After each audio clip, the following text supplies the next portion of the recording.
Hello students, welcome to my channel. हम लोग कर रहे हैं क्लास 9th की मैथ्स की एनसीईआरटी, जिसका आज चैप्टर 3 शुरू करने जा रही हूँ। ठीक, जिसका नाम है कोऑर्डिनेट ज्योमेट्री। तो चलिए शुरू करते हैं चैप्टर 3।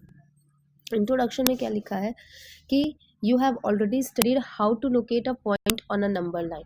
क्या कह रहे हैं कि नंबर लाइन पे पॉइंट को कैसे लोकेट करना है, ये हम लोग सीख चुके हैं, है ना। नंबर लाइन पढ़ चुके हैं। ठीक है, लाइन पर कोई भी पॉइंट है उसके पोजीशन को कैसे डिस्क्राइब करते हैं। लेकिन बहुत सारी ऐसी सिचुएशंस होती हैं जहाँ पे किसी एक पॉइंट को डिस्क्राइब करने के लिए या किसी एक पॉइंट की पोजीशन को फाइंड आउट करने के लिए इस जो पॉइंट है उसका एक से ज़्यादा लाइन के रेफरेंस में उसकी पोजीशन जाननी होगी। ठीक, जैसे कि एक सिचुएशन यहाँ पे इन्होंने दिया है कि जैसे मान लो एक मेन स्ट्रीट है जो ईस्ट वेस्ट डायरेक्शन में, ये मेन रोड है। ठीक है, अब यहाँ पे रोड के अलोंग बहुत सारी स्ट्रीट्स हैं जिसका इन्होंने नंबरिंग किया है कि स्ट्रीट 1 2 3 4 5 6 ऐसे करके नंबरिंग दिया हुआ है। ठीक, अब हर स्ट्रीट में 5 हाउसेज है।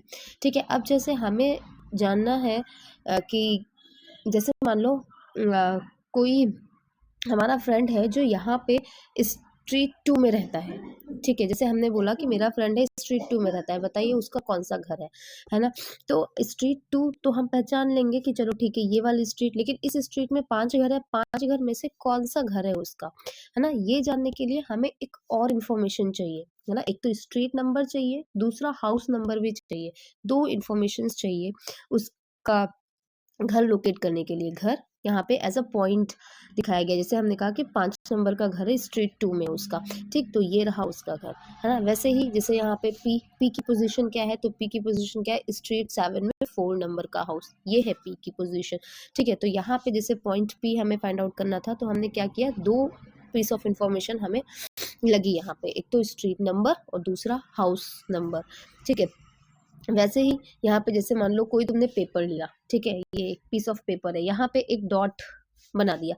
अब पूछा जाए कि इस डॉट की पोजीशन क्या है ना। तो हम लोग क्या बोलेंगे कि ये upper half of the paper है, या फिर near the left edge of the paper है, या very near the left hand upper corner of the sheet, ऐसे करके बताएंगे। लेकिन एग्जैक्ट पोजीशन तो इससे पता नहीं चल पाएगी, है ना। एग्जैक्ट पोजीशन फाइंड आउट करने के लिए क्या करेंगे कि इस पॉइंट की, इस पेपर का जो लेफ्ट एज है ना, इससे डिस्टेंस फाइंड आउट कर लेंगे, और इस पेपर का जो बॉटम लाइन है इससे इसके डिस्टेंस फाइंड आउट कर लेंगे।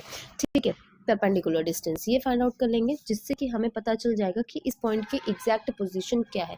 ठीक, तो पेपर पे किसी भी पॉइंट की एग्जैक्ट पोजीशन फाइंड आउट करने के लिए क्या चाहिए हमको, लेफ्ट एज से उसकी डिस्टेंस और बॉटम लाइन से उसकी डिस्टेंस।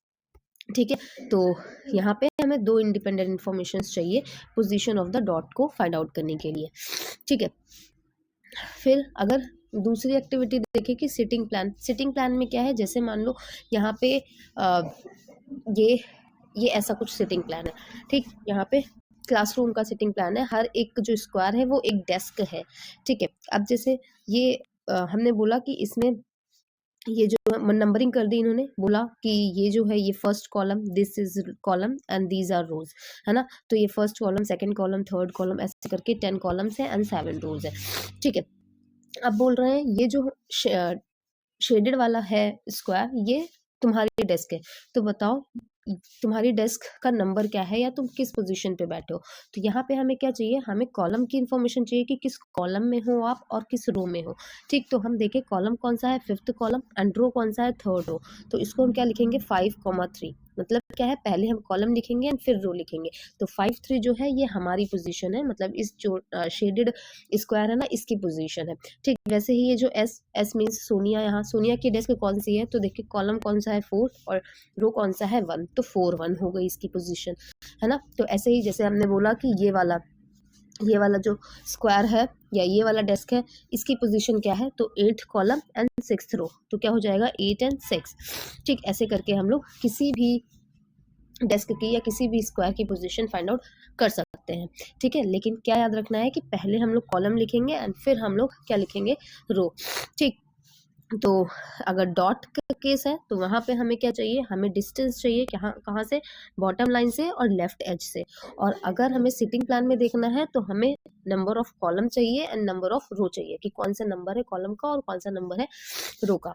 इस सिंपल आइडिया जो है ना, इस से एक ब्रांच ऑफ मैथमेटिक्स निकल के आ जाती है जिसका नाम है कोऑर्डिनेट ज्योमेट्री, ठीक है, जिसको कि कार्टेशियन सिस्टम भी बोलते हैं। कार्टेशियन सिस्टम क्यों बोलते हैं? क्योंकि फ्रेंच फिलोसोफर थे, मैथमेटिशियन थे, जिनका नाम था रेने डेस्कार्ट्स। इन्होंने इसको डेवलप किया था इनिशियली, है ना, तो उनको ऑनर करने के लिए इसका नाम कार्टेशियन सिस्टम भी रखा गया, ठीक है। अब आ जाते हैं अपनी एक्सरसाइज पे 3.1 और इसमें 2 ही क्वेश्चन है, चलो फटाफट कर लेते हैं इसको भी, ठीक। पहला क्वेश्चन क्या कह रहा है? How will you describe the position of a table lamp on your study table to another person, ठीक। क्या कह रहे हैं कि अपने स्टडी टेबल पे जो आपका टेबल लैम्प रखा है उसका पोजीशन कैसे डिस्क्राइब करोगे किसी और पर्सन को, ठीक। तो मान लो ये हमारी टेबल है, ठीक है, इस टेबल पे कहीं यहाँ पे हमारा लैंप रखा हुआ है, ठीक। For example this dot is represented as lamp,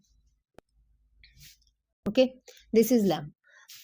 अब इसकी पोजीशन बतानी है कि ये हमारे टेबल पे कहाँ पे रखा हुआ है, तो हम क्या करेंगे, जो टेबल की लॉन्गर एज है ना, और ये शॉर्टर एज हो गई, तो लॉन्गर एज से इसकी डिस्टेंस परपेंडिकुलर डिस्टेंस और शॉर्टर एज से इसकी परपेंडिकुलर डिस्टेंस। जैसे मान लो हमने कहा कि इसकी जो ये लॉन्गर एज है हमारे टेबल की, उससे परपेंडिकुलर डिस्टेंस इसकी क्या है, 30 सेंटीमीटर, है ना, और ये जो डिस्टेंस है ये 15 सेंटीमीटर है। तो हमने बोल दिया कि 13,15।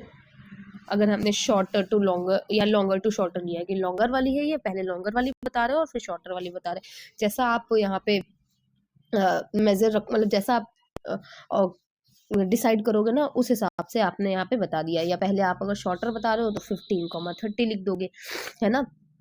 तो ये चीज़ फाइनल, ये चीज़ फिक्स होगी, वहाँ पे आपको बताना पड़ेगा कि आप पहले शॉर्टर लेंथ बता रहे हो या लॉन्गर, मतलब शॉर्टर एज से उसकी डिस्टेंस बता रहे हो कि लॉन्गर एज से उसकी डिस्टेंस बता रहे हो, है ना। तो इस तरीके से हम अपने लैंप की पोजीशन को डिस्क्राइब कर सकते हैं, ठीक है। चलिए आते हैं क्वेश्चन नंबर 2 पर। देखो इसका अगर आपको पूरा सॉल्यूशन चाहिए रिटन में तो बता देना, मैं लिख के भी दिखा दूंगी, लेकिन अभी सिर्फ मैंने समझाया है इसको, ठीक। आप कोशिश करिए इसको लिखने की, ठीक है। अब आते हैं स्ट्रीट प्लान पे, सेकंड नंबर क्वेश्चन। ये क्या कह रहा है? A city has 2 main roads which cross each other at the centre of the city. जो बोल रहे हैं चलो वो करते हैं। क्या बोल रहे हैं कि सिटी जो है उसके 2 मेन रोड्स हैं, तो ये हमने बना दिया 2 मेन रोड्स इसके, क्या है ये, east west, this is north and this is south, ठीक है। अब these 2 roads are along north south and east west direction, ठीक है। फिर all the other streets of the city run parallel to these roads and are 200 meter apart. There are 5 streets in each direction. क्या बोल रहे हैं कि 5 street हैं each directions में, ठीक। तो मान लो 1 2 3 4 5 स्ट्रीट्स इधर हो गई ईस्ट वेस्ट में, और 1 2 3 4 5 स्ट्रीट्स ऐसे हो गई नॉर्थ साउथ में, ठीक है। एंड ये क्या है, ये 200 मीटर अपार्ट है एक दूसरे से, ठीक है। 1 सेंटीमीटर हम यूज़ कर सकते हैं 200 मीटर, और फिर ये हमने मॉडल बना लिया। ये स्ट्रीट 1 हो गई, 2 3 4 5 एंड यहाँ 1 2 3 4 5, ठीक है। स्ट्रीट का नंबरिंग है। अब there are many cross streets in your model. Cross street का मतलब है ये वाले पॉइंट्स, है ना, जहाँ पे 2 स्ट्रीट्स क्रॉस कर रही हैं, बहुत सारे पॉइंट्स हैं यहाँ पे।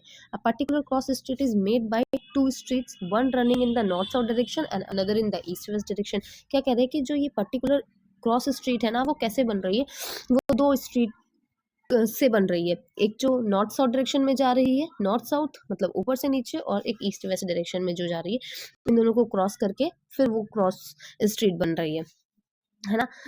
Each cross street is referred to in the following manner. कैसे, यहाँ पे जैसे if second street running in the north south direction and fifth street east west direction meet at some cross, then we will call this street cross street 2-5। क्या बोल रहे हैं कि अगर पहले हमने क्या लिया नॉर्थ साउथ, अब यहाँ पे इन्होंने बोला ना कि पहले हम नॉर्थ साउथ वाली ले रहे हैं, तो यहाँ पे सेकंड वाली स्ट्रीट ये रही नॉर्थ साउथ डायरेक्शन में, और फिफ्थ स्ट्रीट जो ईस्ट वेस्ट डायरेक्शन में है वो ये है। तो इसका क्रॉस पॉइंट कौन सा है, क्रॉस पॉइंट ये वाला है, ठीक है। चेंज कर लेते हैं जिससे आपको दिखे, है ना। तो यहाँ पे सेकेंड स्ट्रीट और फिर ये फिफ्थ स्ट्रीट, तो ये हो गई। तो ये वाला जो पॉइंट है ना, इनके हिसाब से ये वाला पॉइंट जो है वो 2-5 है, ठीक। पहले ये नॉर्थ साउथ लिख रहे हैं और फिर ईस्ट वेस्ट लिख रहे हैं, ठीक है। वैसे ही हम देखें तो यहाँ पे बोल रहे हैं कि बताइए how many cross streets can be refer to as 4-3। 4-3 तो 4 का मतलब क्या है कि पहले नॉर्थ साउथ वाली स्ट्रीट देखनी है, तो 4 नंबर की स्ट्रीट ये रही है ना, और 3 नंबर की ईस्ट वेस्ट वाली स्ट्रीट ये रही, तो ये और ये कहाँ बन गया यहाँ पे, तो ये हो गया हमारा पॉइंट कौन सा, ये पॉइंट हमारा हो गया 4,3 है ना। वैसे ही देखिए 3,4, 3 मतलब थर्ड स्ट्रीट नॉर्थ साउथ में और फोर्थ स्ट्रीट ईस्ट वेस्ट में, तो ये रही थर्ड स्ट्रीट और ये रही फोर्थ स्ट्रीट, तो ये वाला पॉइंट, ये वाला है ना, तो ये वाला पॉइंट क्या हो गया, ये वाला पॉइंट हमारा हो गया 3,4 है ना। तो देखो 3-4 अलग है, 4-3 अलग है ना, तो हम यूनिक हमें क्रॉस स्ट्रीट्स मिलेंगी, ऐसा नहीं है कि हम 4-3 कई सारी होंगी, सिर्फ अकेली एक यही है 4-3, एक अकेला यही है 3-4, तो यूनिक क्रॉस स्ट्रीट्स यहाँ पे मिलेंगी। ठीक, तो आई होप समझ में आ गया होगा। एक्सरसाइज 3.1 यहाँ कंप्लीट होती है। नेक्स्ट वीडियो एक्सरसाइज 3.2 करेंगे। Thank you so much.